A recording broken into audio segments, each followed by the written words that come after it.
वापसी के साथ साथ क्या 25 करोड़ पाकिस्तानियों की भी घर वापसी हो सकती है?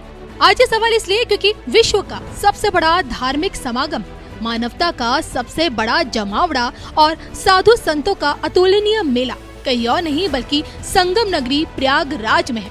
अब की बार महाकुंभ की भव्यता और दिव्यता ऐसी है कि पूरी दुनिया की निगाहें तीर्थों के राज प्रयागराज पर आकर टिकी हुई है। 13 जनवरी से शुरू हुए महाकुंभ की प्रसिद्धि सिर्फ भारत तक ही सीमित नहीं बल्कि यूरोप से लेकर मिडिल ईस्ट देशों की जुबान पर इसकी चर्चा है। पड़ोसी मुल्क पाकिस्तान ऐसा है जो गिद्ध की तरह महाकुंभ की हर एक गतिविधि पर अपनी नजरें गड़ाए बैठा है। गूगल पर महाकुंभ को सबसे ज्यादा सर्च अगर कहीं किया गया तो वो पाकिस्तान है। पाकिस्तानी मीडिया में महाकुंभ की महा कवरेज दिखाई जा रही है। पाकिस्तानी हिंदुओं का महाकुंभ में आना शुरू हो चुका है।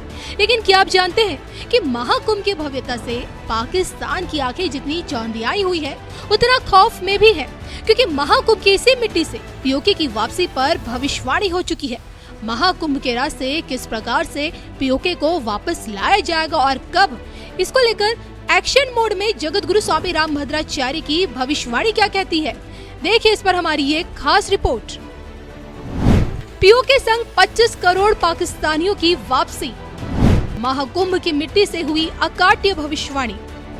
स्वामी रामभद्राचार्य ने बताई पीओके वापसी की अंतिम तारीख। 251 हवन कुंड और 1 करोड़ 51 लाख आहुति। देखिए सिर्फ धर्म ज्ञान पर। शायद दुनिया का कोई कोना छूटा हो जहां महाकुंभ को खोजा न जा रहा हो। पाकिस्तान, नेपाल से लेकर सिंगापुर, ऑस्ट्रेलिया और सऊदी अरब से लेकर सूडान तक गूगल पर महाकुंभ को खोजा जा रहा है। महाकुंभ को लेकर सर्च किया जा रहा है। दुनिया के कोने कोने से महाकुंभ की अतुलनीय भव्यता देखी जा रही है। लेकिन इन सब के बीच पाकिस्तानी हुकूमत खौफ में है। पीओके हाथ से निकल जाने का डर सता रहा है। ऐसा इसलिए क्योंकि सनातन के सबसे बड़े ग्लोबल इवेंट में जगत गुरु स्वामी रामभद्राचार्य के शिविर में पीओके मुक्ति के लिए विशेष अनुष्ठान किया जा रहा है। हनुमत जाप के साथ 1 करोड़ 51 लाख आहुतियां डाली जा रही हैं और संगम की इसी रेती से जगत गुरु रामभद्राचार्य पीओके वापसी की अंतिम तारीख बता चुके हैं। भविष्यवाणी कर चुके हैं कि 29 तक पीओके को हर हालत में वापस ले लेंगे। और इसी को लेकर उन्हीं के उत्तराधिकारी आचार्य रामचंद्र दास ने क्या कुछ बताया, जिसमें भारत के भविष्य का ब्लूप्रिंट दिखने लगा है। आप भी सुनिए। महाकुंभ का ये पवित्र समय और 144 वर्षों का ये जो संयोग हुआ है, क्या कहेंगे इस पर, ये जो महाकुंभ है?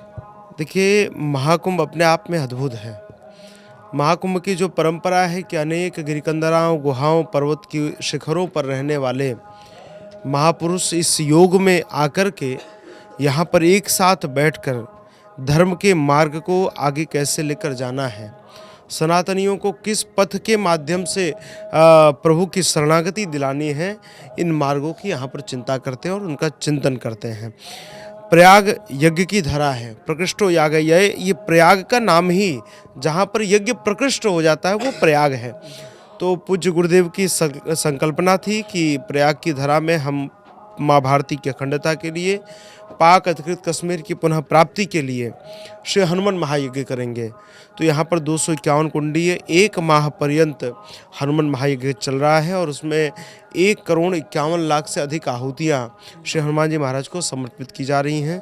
उसके साथ ही चारों वेदों का पारायण, 18 पुराणों का पारायण, श्रीमद् वाल्मीकि रामायण का पारायण, श्री रामचरितमानस जी का पारायण, सुंदर कांड के 5100 पारायण, हनुमान चालीसा का 31,000 पाठ, ऐसे करके और लगभग 11 करोड़ भगवान नाम का महामंत्र का जप, यहाँ इस प्रकार से ये पूरा अनुष्ठान का क्रम चल रहा है।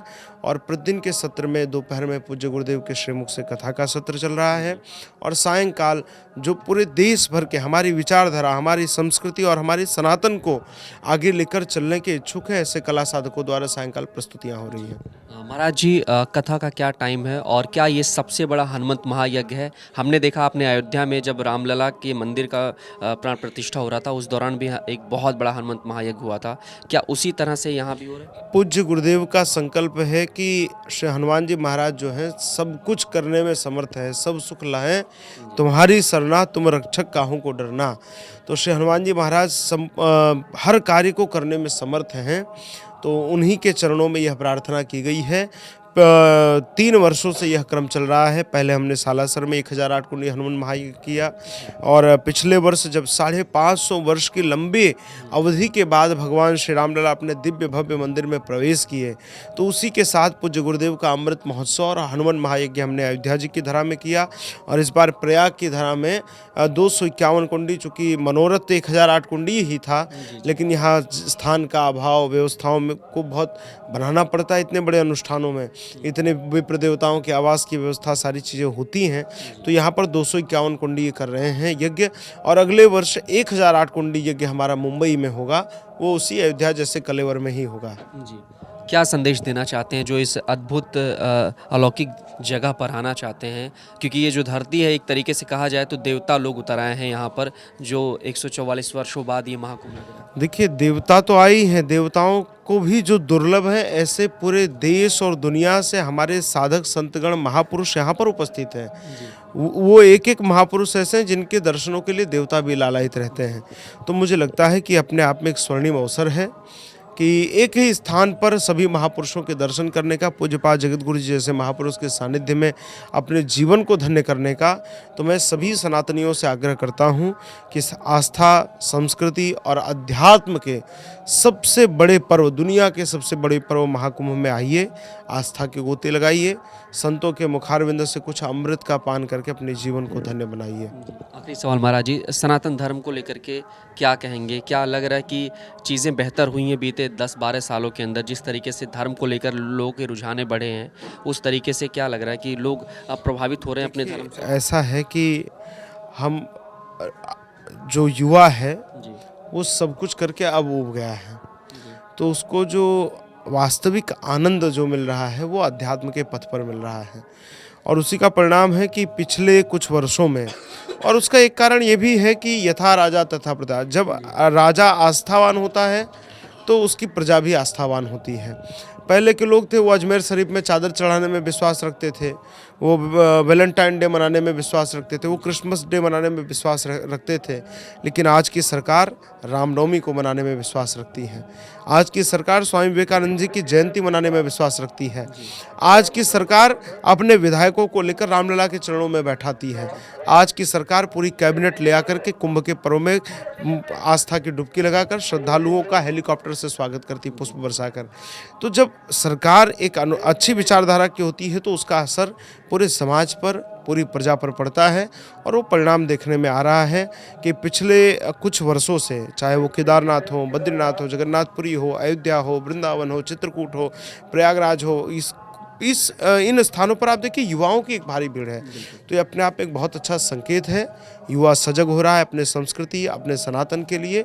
मुझे लगता है कि आगामी वर्षों में इसका एक बड़ा परिणाम, एक बड़ा परिवर्तन देखने को हम सबको अवसर मिलेगा। योगी जी के नाम एक इतिहास दर्ज हुआ है, रिकॉर्ड टूटा है, और कहा जाए तो 5 से 6 करोड़ लोगों ने शुरू के 2 दिन में यहाँ पर स्नान किया है। व्यवस्थाओं पर क्या कहेंगे योगी आदित्यनाथ? जब व्यवस्थाएं अच्छी होती हैं तो वो लोगों को आकर्षित करती हैं।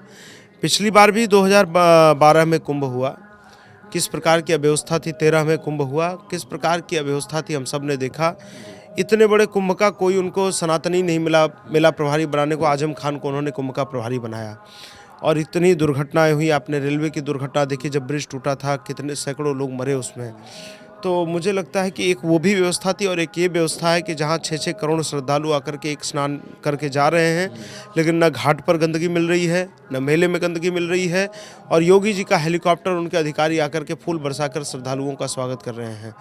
तो मुझे लगता है कि ये अपने आप में योगी जी का श्रम सामने दिख रहा है, और उनके अधिकारियों ने जो परिश्रम किया है मेले को बसाने में, ये सारा परिणाम हमारे सामने। पूरे दुनिया में इस समय एक वातावरण बन चुका है कुंभ में जाने के लिए। लोगों को लग रहा है कि हमारे जीवन की सफलता ही तब है जब हम कुंभ में जाकर त्रिवेणी में गोते लगा कर आएँ। तो योगी जी की व्यवस्थाओं से संत खूब प्रसन्न हैं और खूब उन्हें आशीर्वाद दे रहे हैं। भगवान उनकी यश कीर्ति को इसी प्रकार आगे बढ़ाएं। जय श्री राम। जय श्री राम।